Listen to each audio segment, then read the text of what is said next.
ফের মার্কিন যুক্তরাষ্ট্রে বন্দুক হামলার ঘটনা ঘটেছে। ফ্লোরিডা ইউনিভার্সিটিতে চালানো এই হামলায় দুজনের মৃত্যু হয়েছে, আহত হয়েছেন কমপক্ষে ৫ জন। স্থানীয় সংবাদ মাধ্যমগুলো বলছে, ফ্লোরিডা ইউনিভার্সিটির টালাহাসি ক্যাম্পাসে আচমকাই ঢুকে গুলি চালাতে শুরু করেন এক ব্যক্তি।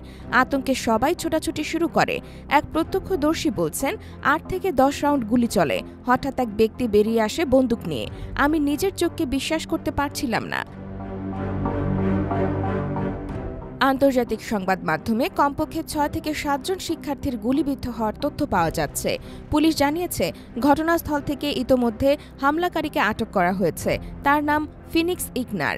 ২০ বছর বয়সী ওই যুবক লিউ কাউন্টি শেরিফের ডেপুটির ছেলে। তিনি নিজেও কাউন্টি শেরিফ অফিসের ইউথ অ্যাডভাইজরি কাউন্সিলের সঙ্গে যুক্ত। এখনো পর্যন্ত ধারণা করা হচ্ছে, অভিযুক্ত যুবক তার মায়ের লাইসেন্সপ্রাপ্ত বন্দুক দিয়েই হামলা চালিয়েছে। তবে হামলার কারণ এখনো স্পষ্ট নয়।